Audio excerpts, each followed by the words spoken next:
కొంతమంది బీఆర్ఎస్ నాయకులు కాంగ్రెస్ నాయకుల మీద అదేవిధంగా ఎమ్మెల్యే మీద కౌంటర్ మొన్న ఫామ్ ల్యాండ్ మీద ఎమ్మెల్యే గారి మీద లేనిపోని ఆరోపణలు చేస్తే వారికి మేము ఒకే చెప్పాం, కాంగ్రెస్ పార్టీ నాయకులము బేజాప్తగా ఏదున్నా చట్టం కానూన్ ఏం పనిచేస్తుందో ఆ విధంగా చేస్తామని మీడియా సమావేశంలో చెప్పడం జరిగింది. దానికి బదులుగా నిన్న వాళ్ళు కొంతమంది నా మీద మళ్ళీ ఎమ్మెల్యే గారి మీద కాంగ్రెస్ పార్టీ నాయకుల మీద విమర్శలు చేయడం మంచిది కాదని తెలియజేస్తూ నిన్న రవీందర్ నాయక్ గారు కాంగ్రెస్ పార్టీ మీద మరియు నా మీద వార్డు మెంబర్ గెలవలేనివాడికి ఇది చేసినాం అది చేసినాం అనడం మంచి పద్ధతి కాదు. బిడ్డ, నువ్వు ఏ విధంగా ఉన్నావు ఏమున్నావో నువ్వు తెలుసుకొని మాట్లాడాలి. నాకు కాదు, మీరు బీఆర్ఎస్ పార్టీలో ఉండి మొన్న శాసనసభ ఎలక్షన్లో బీఆర్ఎస్ పార్టీకి 86,000 ఓట్లు వచ్చింది. కానీ మొన్న ఎంపీ ఎలక్షన్లో బీఆర్ఎస్లో ఉండి బీజేపీకి మీరు ఓటు అమ్ముడిపోయిరా లేదా అనేది సమాజం చూసుకుంటుంది. ఎందుకంటే మొన్న బీఆర్ఎస్కు 28,000 ఓట్లు మాత్రమే వచ్చింది. మేము నారాయణఖేడ్ కాంగ్రెస్ పార్టీ నుండి మేము అందరం కాంగ్రెస్ కార్యకర్తలు అందరం కలిసి గతంలో ఎమ్మెల్యే గారికి సంజయ్ రెడ్డి గారికి భారీ మెజార్టీతో గెలిపించడం జరిగింది. అదేవిధంగా ఎంపీ సురేష్ శెట్టి గారికి కూడా గెలిపించడం జరిగింది.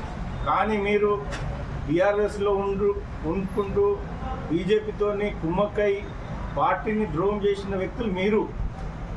అదేవిధంగా మన జడ్పీటీసీ గారు నారాయణఖేడ్లో నా మీద ఒక వార్డు మెంబర్ గెలవలేడు, నువ్వు మీ భార్య జడ్పీటీసీ, నువ్వు ఒక విజిలెన్స్ కమిటీ మెంబరు, మరి వార్డు కౌన్సిల్లో ఒక సామాన్య చేతిలో ఓడిపోయినది వాస్తవమా కాదా మీ ద్వారా ఆయనకు తెలియజేస్తున్నా. అదేవిధంగా మొన్న కేసుల గురించి మాట్లాడారు. నా మీద వ్యక్తిగత కేసు 100 కేసులు ఉంటాయి, ఉద్యమంలో కేసు ఉంటుంది, కావాలని మా ఫ్యామిలీ కేసులు ఉంటాయి. ఆ కేసుల గురించి వాళ్ళు మాట్లాడడం మంచి కాదు. మీ లెక్క అక్రమంగా ఒక ఇల్లు కట్టుకున్న వారి కరగుత్తి రోడ్లో కృష్ణమూర్తి హౌస్కు అక్రమంగా ఇల్లు కట్టిన దానికి వీళ్ళ దగ్గర డాక్యుమెంట్ లేదు, ఏం లేదు, ప్రభుత్వం ఉంది, మంత్రి గారు అడ్డదండలు ఉన్నాయనే ఉద్దేశంతో ఆయన బేజాప్తా వాళ్ళ ఇంట్లో పోయి దౌర్జన్యం చేసి వాళ్ళ సామాన్ను జప్తు చేయడం ఎంతవరకు సమంజసం? వాళ్ళ మీద పోలీసు వాళ్ళు కానీ మున్సిపాలిటీ అధికారులు వాళ్ళు ఖాళీ చేయమని అడిగితే అధికారులను కూడా పోలీసు వాళ్ళను చూడకుండా కూడా కారం పోడు చల్లి వాళ్ళ మీద పెద్ద ఎత్తున ఇది చేయడం జరిగింది అధికారుల మీద. అయితే మీరు దొంగ లెక్క ఆ ఇల్లులో ఉండి వాళ్ళకు కబ్జా చేసింది రవీంద్ర నాయక్ చరిత్ర.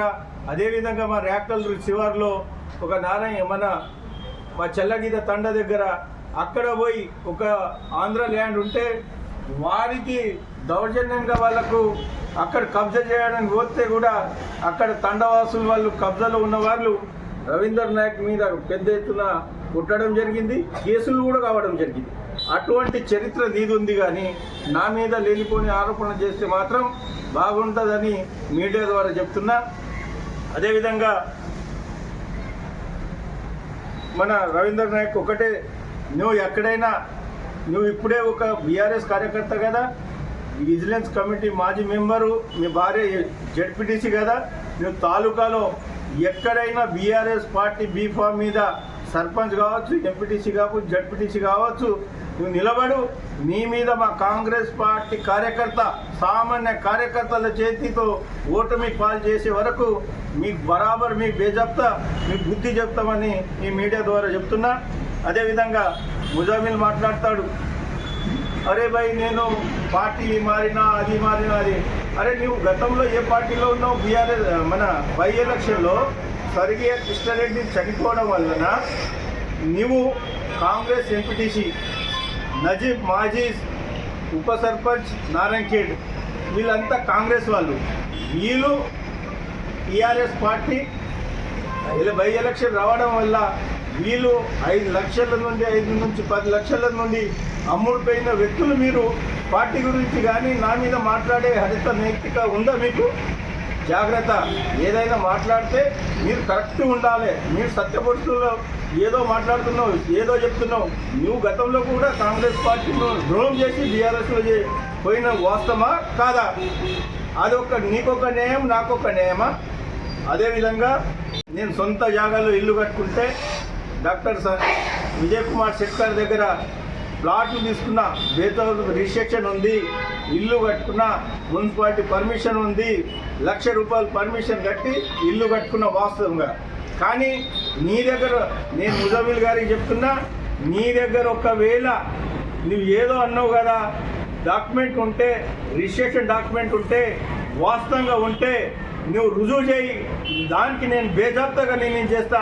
లేనిపోని నా మీద ఆరోపణలు చేస్తే బిడ్డ నీ మీద పరువు నష్టం దవాయిస్తా. నేను ఒక ట్రైబల్ వ్యక్తిని, నా మీద లేనిపోని ఆరోపణలు చేస్తే కూడా చట్టం పని చట్టం చేస్తుందని తమరికి హెచ్చరిస్తున్నా. అదేవిధంగా నువ్వు నా మీద రౌడీ సీట్ అంటావు. రౌడీ సీట్ ఎవరు చేసిరా? పోలీసు వాళ్ళు చేసిరు. పోలీసు వాళ్ళతో ఎవరు చెప్పించారు? గతంలో భూపాల్ రెడ్డి గారు చెప్పించారు. అక్రమంగా కేసులు ఎవరు చేసిరు? గతంలో భూపాల్ రెడ్డి గారు చెప్పించారు.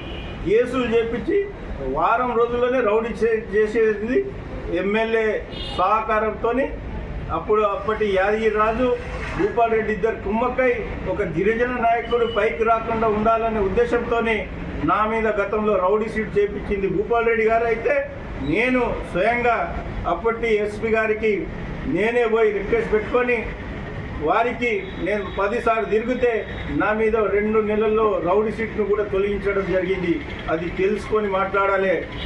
రౌడీ సీట్ మీద కానీ నా మీద వ్యక్తిగతంగా కానీ మాట్లాడితే మాత్రం ఖబర్దాన్ బిడ్డ అని తెలియజేస్తూ, అదేవిధంగా మల్గొండ చేస్తాడు. నేనంట ఇది చేసిన అదే నేను పట్టేదారున పోయి నీ లెక్క ఏది గొర్రెల పంపిణీ కార్యక్రమంలో కమిషన్ తీసుకొని వాళ్ళ దగ్గర పర్సెంటేజ్ తీసుకొని వాళ్ళతో డీడీ కట్టించి నేను రూపాయి కూడా ఎవరి దగ్గర వసూలు చేయలేను. నువ్వు వసూలు చేసేటో నీ గురించి నాకు బాగా తెలుసు.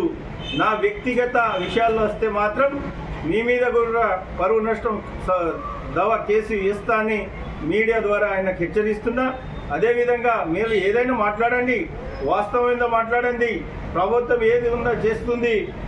మన డాక్టర్ సంజయ్ రెడ్డి గారు ఎమ్మెల్యే గారు రాగానే పెండింగ్లో ఉన్న కళ్యాణ లక్ష్మిలను 1,050 కళ్యాణ లక్ష్మిలు 100 రోజుల్లో పంచివేయడం జరిగింది. ప్రభుత్వం ఖజానా ఖాళీ ఉంటే మన గౌరవ ఆర్థిక మంత్రి అయిన బట్టి విక్రమార్క దగ్గర పోయి బడ్జెట్ తీసుకొచ్చి ఆడపిల్లల పెళ్లిళ్లకు వాళ్ళకి కృషి చేసిన వ్యక్తి మన డాక్టర్ సంజయ్ రెడ్డి గారు. అలాంటి వ్యక్తి మీద ఫామ్ ల్యాండ్ కానీ ఇది కానీ వ్యక్తిగత విమర్శలు చేయకండి. దయచేసి మీకు రిక్వెస్ట్ చేస్తున్నా, మీకు చేతనైతే అభివృద్ధిని సహకరించాలి. గతంలో కూడా వాళ్ళు కాంగ్రెస్ పార్టీలు సహకరించి వాళ్ళు కూడా గతంలో కాంగ్రెస్ పార్టీ కూడా బీఆర్ఎస్ ప్రభుత్వానికి సహకరించింది. మీ లేక ఏడైనా ధర్నాలు చేస్తే గతంలో ధర్నా చేస్తే వాళ్ళకి కాంగ్రెస్ పార్టీ రేవంత్ రెడ్డి గారి ప్రభుత్వం ధర్నా చౌక్కు వారికి ఏదైనా స్వచ్ఛ ఇచ్చిన ప్రభుత్వం మన రేవంత్ రెడ్డి గారి ప్రభుత్వం. అలాంటి ప్రభుత్వం ఉంది.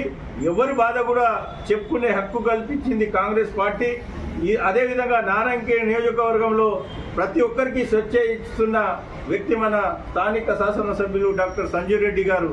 కాబట్టి మీరు కూడా ఏదో మీ గతంలో మీ అసలు రాజులు మీరు ఏదో చలమణి అవుతారనే ఉద్దేశంతో ఏ విధంగా మాట్లాడినా మీ కాంగ్రెస్ పార్టీ వాళ్ళ నాయకులు ఎవరు కూడా మీకు క్షమించారని కోరుకుంటూ ఈ మీడియా ద్వారా వారికి ఒక్కటే చెప్తున్నా, లేనిపోని ఆరోపణలు చేస్తే మాత్రం మీ మీద పరువు నష్టం కేసు వేస్తా అని మీ ద్వారా తెలియజేస్తున్నా.